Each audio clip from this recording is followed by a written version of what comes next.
안녕하세요. 당신의 부동산 주치 김재경 소장입니다. 오늘은 한미금융그룹 한미부동산TV의 제작 지원을 받아서 부동산 세법 강의 시리즈를 진행해 볼까 하는데요. 오늘은 그 첫 번째 시간으로서 양도소득세에 대해서 이야기해 볼까 합니다.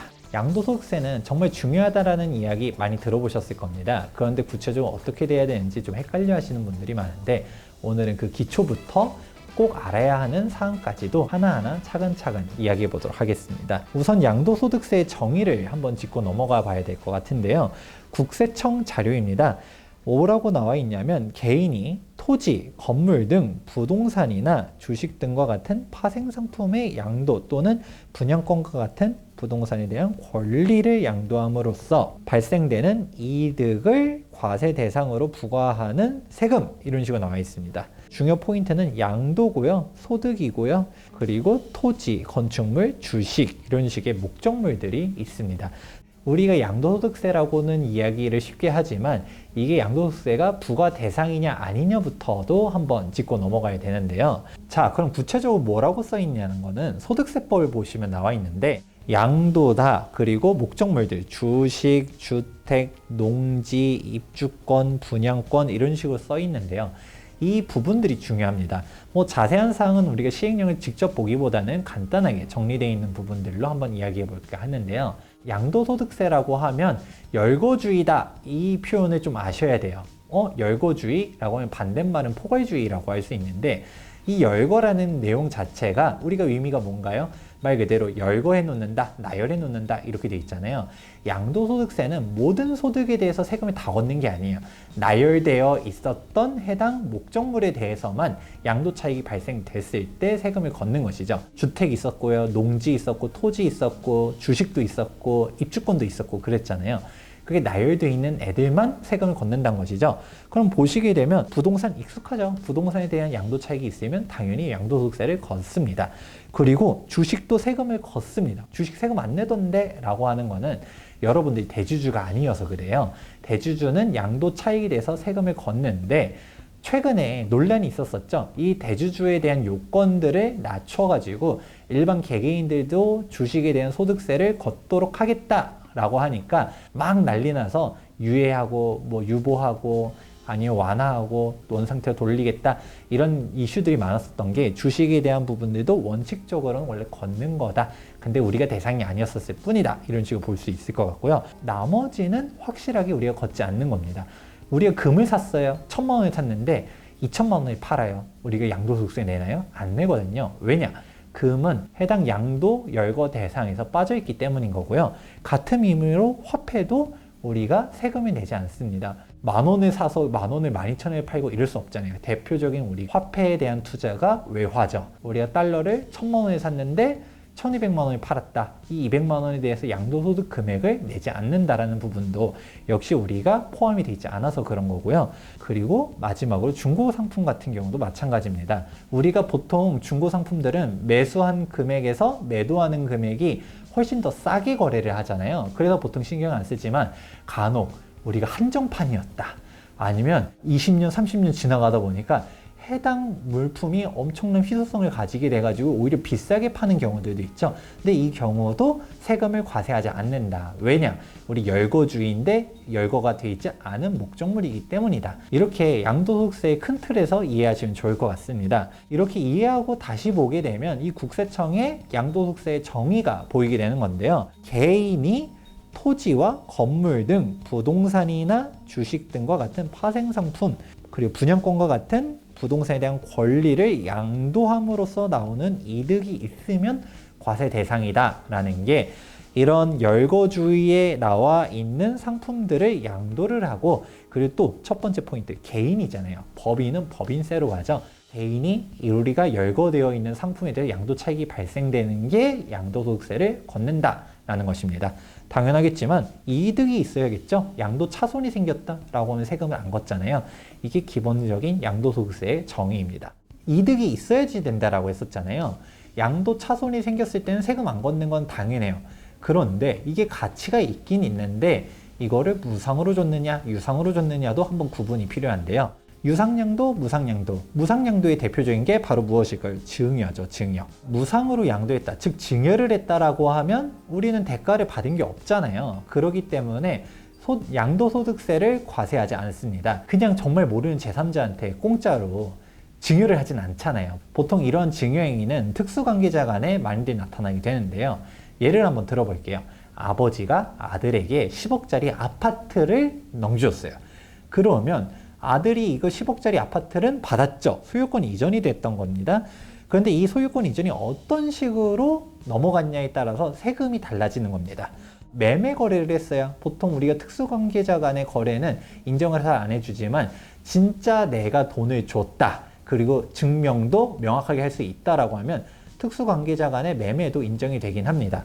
그러면 아들이 아버지한테 10억을 정말 제대로 줬어요. 그러면 이거는 매매, 즉 유상양도죠. 그러면 아버지는 양도소득세를 과세를 하게 되겠습니다. 그런데 아버지가 아들에게 무상으로 줬어요. 즉 증여를 한 거죠. 그러면 아들은 증여세를 납부해야 되겠지만 아버지 같은 경우는 난 양도 차익, 즉 대가를 받은 게 없잖아요. 그러니까 소득세를 납부하는 일은 없게 되는 것이죠. 아들만 증여세다. 하지만 여기서도 약간 좀 그레이 존이 있습니다. 바로 무엇이냐? 내가 부담부 증여를 했다. 이거는 양도로 볼 수도 있고 증여로도 볼 수 있습니다. 정확히 어떤 이야기라고 하면 우리가 부담부 증여, 즉 10억짜리 주택인데 여기에서 전세가 7억이 껴있다 라고 하면 실질적인 증여는 얼마일까요? 3억만 넘어가게 되는 거죠. 그건 자녀는 3억에 대해서 증여세를 납부하게 되는 것이고요. 그런데 이 7억에 대한 부채를 넘긴 거잖아요. 그럼 이 7억에 대한 부채는 어떤 식으로 보냐면 전체 매매가액에서 부채에 대한 비율은 우리가 이 전세 보증금을 원래 아버지가 갚아야 되는데 아들한테 부채를 넘긴 거다. 즉 우리의 이득이 생긴 거죠. 그래서 아버지는 이 부채를 넘긴 지분에 대해서는 양도 차익이 발생했다라고 하면 양도소득세가 과세될 수가 있습니다. 비율별로 움직인다라는 부분들도 같이 체크해 보시면 좋을 것 같습니다. 자, 그럼 본격적으로 양도소득세를 어떤 식으로 계산하는지 먼저 표를 보도록 하겠습니다. 우리가 양도소득이 발생했다라고 하면 양도차익이 있으니까 소득세를 내는 거잖아요. 그렇기 때문에 우리가 양도가액과 취득가액 간의 차이를 먼저 보도록 하게 되는 겁니다. 양도가액은 10억인데 취득가액은 11억이었어요.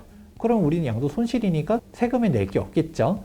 그리고 반대로 9억에 샀다라고 하면 양도 차익은 1억이 되는 것입니다. 그런데 여기서 필요경비를 빼주잖아요. 대표적인 필요경비가 무엇이냐라고 하면 취득세.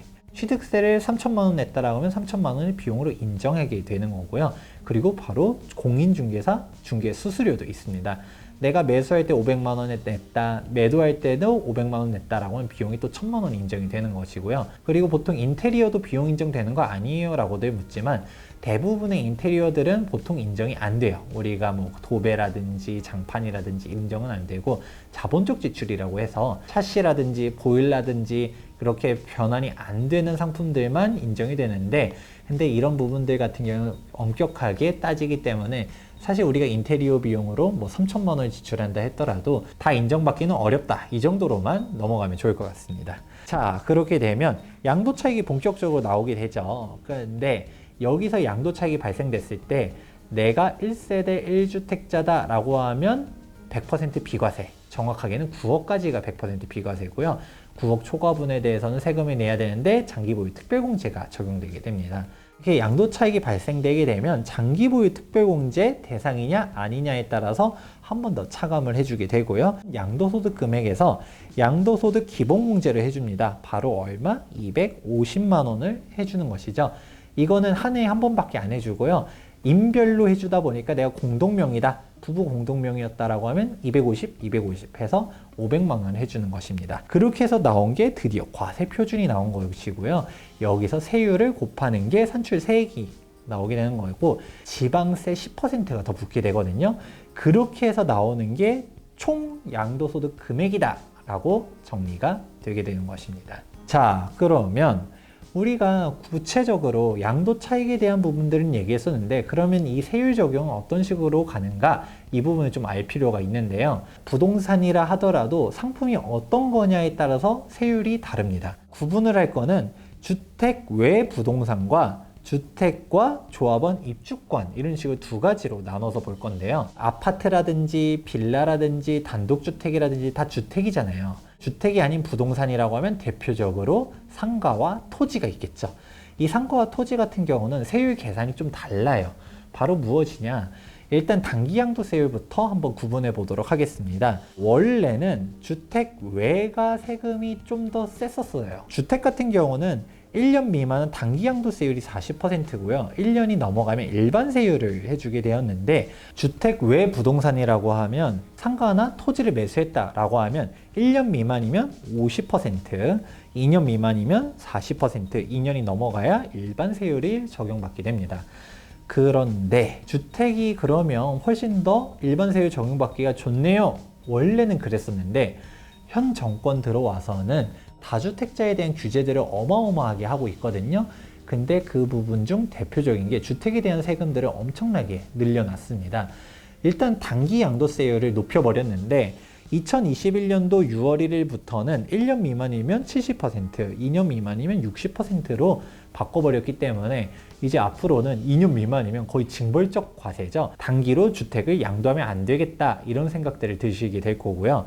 그러면 일반 세율이면 또 어떠냐라는 부분들을 물어볼 수 있을 거예요. 바로 이게 일반 세율 표입니다.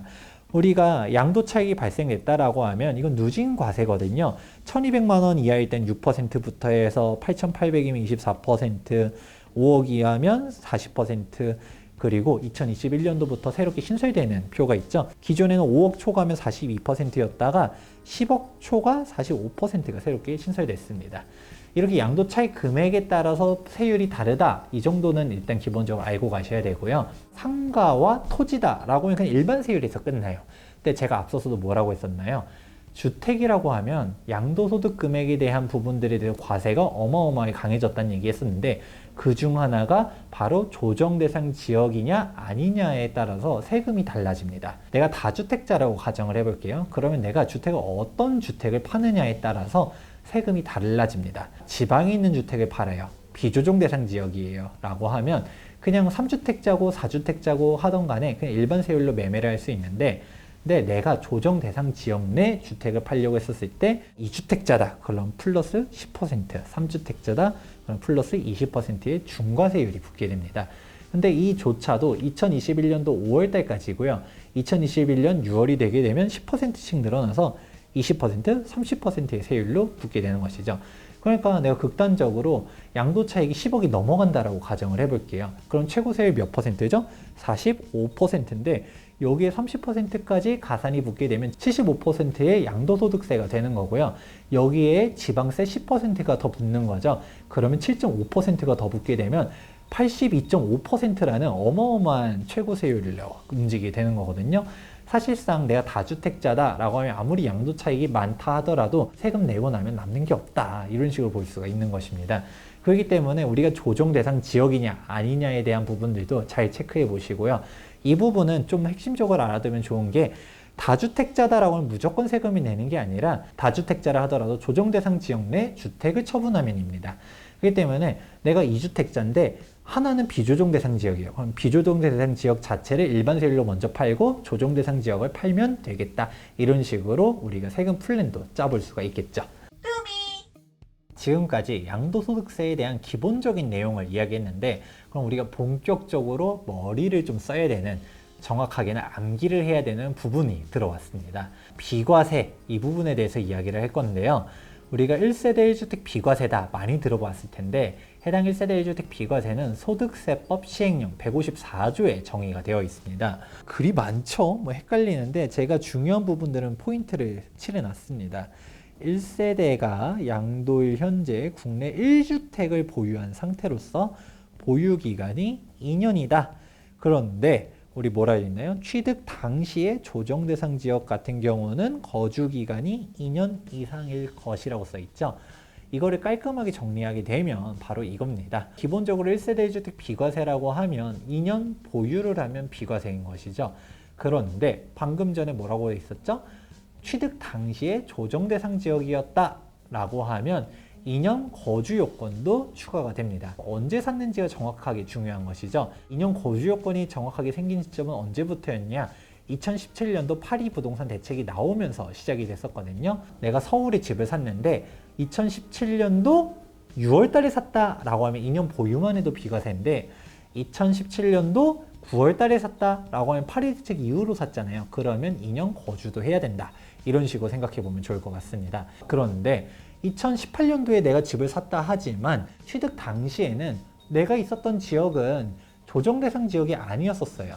처음에 취득할 때는 예를 들어 부산이라든지 울산이라든지 내가 취득 시점은 비조정 대상 지역이었는데 근데 지금은 조정 대상 지역으로 제정이 되었다라고 하면 내가 취득 시점에 비조정이었다라고 하면 2년 보유, 조정이었다라고 하면 2년 거주다라고 생각해 보시면 좋을 것 같습니다. 여기서 조금만 더 깊게 넘어가면 하나가 더 나오게 되죠. 취득의 기준이 무엇이냐 궁금하잖아요. 잔금일과 등기일 중 빠른 날이 취득일입니다. 그러면 내가 계약할 때는 비조정 대상 지역이었는데 취득하고 나니까 조정 대상 지역이었어요. 그러면 어떻게 해야 되나요? 라고 물어볼 수가 있거든요. 대표적으로 울산 같은 경우는 2020년도 12월 17일에 조정 대상 지역으로 새롭게 편입됐거든요.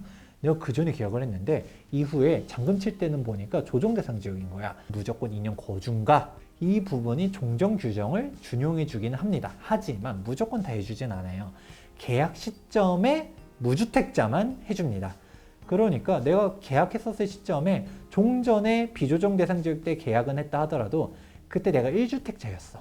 근데 하나를 더 계약한 거야. 그러면 2년 거주를 해야지만 비과세 혜택을 해준다. 이런 식으로 체크를 하나 더 해주게 됩니다. 그 다음으로 중요한 부분은 바로 일시적 1세대 2주택입니다. 일시적 1세대 2주택의 정의는 이렇습니다.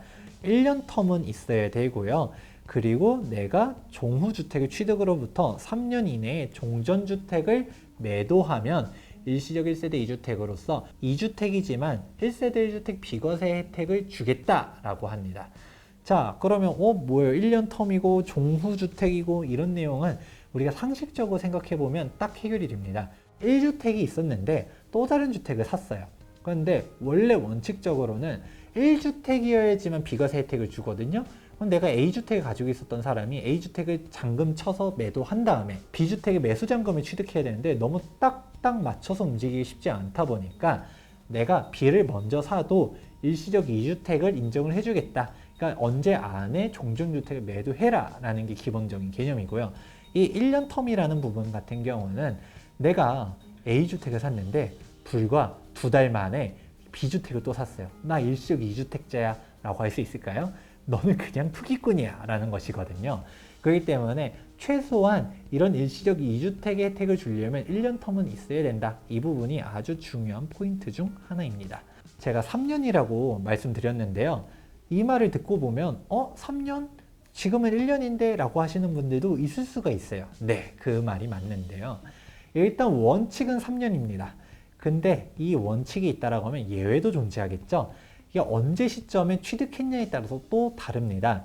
내가 2018년도 9.13 대책 이후에 조정 대상 지역 내 주택을 신규 취득했다라고 하면 원래는 3년인데 2년으로 줄었고요.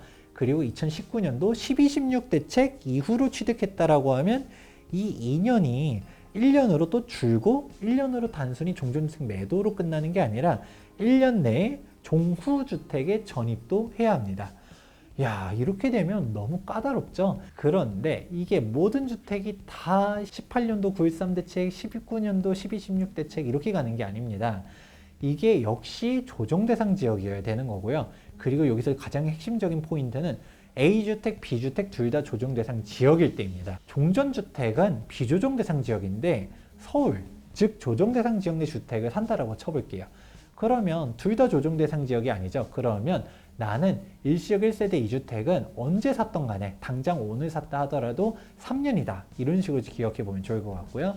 둘 다 조정 대상 지역이었어요. 예를 들어 서울에서 서울로 이동을 한 거죠. 그러면 내가 언제 샀냐에 따라서 3년일 수도 있고요. 2년일 수도 있고요. 1년일 수도 있다. 이런 식으로 정리해 보게 되는 것입니다. 간단하게 우리가 정리해 보면 언제 샀냐에 따라서 이게 3년이 2년 되고 1년 되고 1년 내 전입이다. 이런 식으로 갖다가 정리해 보면 좋을 것 같은데 이 부분 역시도 예외 사유가 존재하죠. 바로 무엇이냐라고 하면 내가 계약할 때는 비조정이었는데 계약하고 나니까 조정이에요. 라고 하면 어떻게 되느냐? 방금 전에 1세대 주택 비과세는 계약 시점에 무주택자만 해준다라는 이야기 했었잖아요. 근데 일시적 1세대 2주택은 그런 요건은 없습니다. 다행히도 내가 계약 자체만 비주종일 때 했다라고 하면 종전 규정, 즉 3년 이내에 처분만 해도 된다. 이런 식으로 이해해보면 좋을 것 같습니다. 자, 그 다음으로 알아볼 부분은 바로 1세대 1주택 비과세인데요. 우리가 앞서서 1세대 1주택 비과세, 일시적 1세대 2주택 비과세 이렇게 이야기는 했었지만 여기서 말하는 비과세는 우리가 9억까지가 비과세예요. 그러면 의문이 들 거예요. 요즘 9억 넘어가는 집들이 얼마나 많은데 9억까지만 비과세 해준다라고 하면 우리 집은 11억인데 그러면 9억 초과인 2억에 대해서 다 세금을 내야 되나? 라고 고민하시게 되겠죠. 우리 집은 15억인데 그럼 6억에 대해서 세금이야? 그러면 9억까지 비과세 해준다 하더라도 별로 체감이 안 될 수 있는데 그렇지가 않습니다. 한번 예를 들어 볼게요. 9억까지의 그 비율을 한번 안분 계산을 해서 해줍니다. 우리 식을 보게 되면 양도차익 곱하기 양도가액분의 양도가액 마이너스 9억이 식이 되는데요. 이거를 쉽게 설명하기 위해서는 내가 9억에 샀는데 10억에 매도한다 라고 가정을 해보겠습니다. 그러면 양도차익이 1억이잖아요. 이 1억에 대해서 세금을 다 내는 게 아니죠. 9억까지는 비과세를 했는데 넌 애초에 9억에 샀어. 그러면 비과세 분이 없는 거 아니야가 아니라는 것이죠. 보게 되면 양도차익은 1억이 되게 되고요. 양도가액은 10억이죠. 그러면 10억 빼기 9억은 1억이 됩니다. 그러면 즉 10분의 1이라는 거예요. 그러면 1억 곱하기 10분의 1이면 1천만 원이 되겠죠. 이 1천만 원에 대해서만 양도소득세에 대한 과표 세율에 맞춰서 우리가 양도소득 금액이 나오게 됩니다. 그러니까 얼마 안 나오게 되는 것이죠. 9억 초과분이 있다 하더라도 사실 실질적으로 1세대 1주택 비과세 혜택들을 왜 맞추려고 하는가 이 부분을 꼭 알아두시기 바라고요. 그러면 한 번 더 질문이 나와요. 아니 소장님 보니까 9억 초과분이라 하더라도 9억까지 비과세 안분 계산 어떤 식으로 하는지는 알겠어요. 근데 우리 강남에 있는 집들을 보게 되면 20억, 30억 막 이렇게 넘어가잖아요. 아무리 이거 안분 계산해도 산출되는 금액 자체가 막 7억, 8억 넘어가게 되는데 이거는 어떻게 해요? 라고 할 수 있기 때문에 우리가 그 다음으로 알아야 되는 부분들은 바로 장기보유 특별공제에 대해서 알으셔야 됩니다. 자, 장기보유 특별공제 같은 경우는 정말 많이 바뀌어왔어요. 1세대 1주택 비과세다라고 하면 원래는 1년에 8%씩 해서 최대 10년 80%를 해줬고요. 다주택자다라고 하면 1년에 2%씩 해서 15년 30%를 해줬는데 이게 우선 줄었죠. 바로 조정대상 지역 내 주택이다 라고 하게 되면 다주택자는 애초에 혜택을 안 주도록 바뀌었습니다. 그리고 1세대 1주택자만 비과세 혜택을 줬었는데 이게 9.13 대책이 나오면 한 번 더 바뀌게 되는 것이죠. 바로 2년 거주를 했냐 안 했냐에 따라서 거주를 했다라고 해야지 종전에 10년 80% 혜택을 주게 되고요. 2년을 거주 안 했다라고 하면 15년 30%의 혜택을 주는 걸로 바뀌게 되었습니다.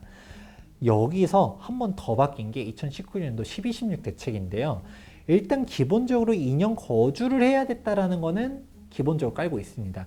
그런데 여기서 2021년도 이후로 양도하게 되면 보유기간 1년당 4%, 거주기간 1년당 4% 해가지고 최대 80% 이런 식으로 바뀌게 되니까 장기보유 특별공제를 해주긴 해주지만 우리가 오래 보유하고 오래 거주해 줄수록 혜택을 많이 주는구나 라고 이해해보면 좋을 것 같고요. 그리고 우리가 또 다른 부분들도 알아둘 필요가 있죠. 지금 주택에 대한 부분들을 이야기했었지만 주택 외에 대한 세금은 또 별개다라는 이야기 했었잖아요. 단기양도세율 같은 경우도 1년 미만 40, 2년 미만 50% 얘기했던 것처럼 장기보유 특별공제 같은 경우도 주택 외에는 아직도 주는 게 있습니다. 바로 15년 30%, 1년에 2%씩 주는 장기보유 특별공제가 아직도 상가라든지 토지는 계속적으로 주고 있다는 부분들도 참고해 보시면 좋을 것 같고요. 기본적으로 이러한 장기보유 특별공제는 3년 이상 보유했을 때부터 줍니다.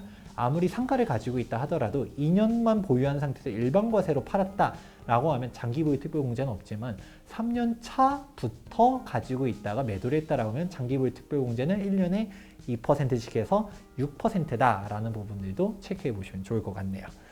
자, 그러면 실질적으로 이러한 보유 1년당 4%, 거주당 4%는 어떤 식으로 계산해 봐야 되는지를 한번 알아볼 필요성이 있는데요. 그래서 장기 보유 특별공제 실질적으로 어떤 식으로 계산해야 되는지에 대해서 한번 표를 가져와 보았습니다. 우선 10년 보유만 하고 거주를 안 한 사람 같은 경우는 2019년도까지만 하더라도 80% 혜택을 줬었는데 2020년도가 되면 어떻게 될까요? 20%로 줄어들게 되죠. 왜냐? 2년 거주를 안 했잖아요. 그런데 1년에 2%씩 주는 장기보유 특별공제는 있다 했었으니까 10년 보유에서 20%다 이런 식으로 되는 것이고요. 근데 내가 2년은 거주했다 라고 하면 어떻게 되느냐? 2019년도, 2020년도 둘 다 80% 혜택을 주었었습니다. 하지만 2021년도가 되면 1년 보유당 4%, 거주당 4%라 했잖아요. 그래서 48% 이렇게 되는 것이고요. 그 이후로는 내가 거주를 얼마나 했느냐에 따라서 2021년도 이후는 장기보유 특별공제가 이렇게 바뀐다.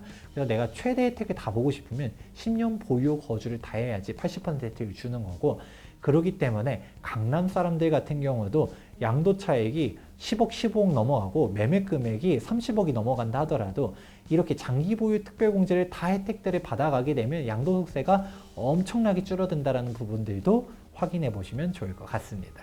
자, 이렇게 한미금융그룹과 함께하는 부동산 세금 코너 1편 양도소득세에 대해서 이야기해 보았는데요. 양도소득세의 기초부터 시작해가지고 조금 후반으로 가면 갈수록 어려운 내용들도 있을 수 있었지만 차근차근 정리해 보시면 도움이 많이 될 거라고 보고 있습니다. 다음 시간에도 부동산 세금 시리즈로 찾아뵙도록 하겠습니다. 도움이 되셨다면 좋아요와 구독하기 눌러주시기 바라면서 지금까지 부동산 주치 김재경 소장이었습니다. 감사합니다.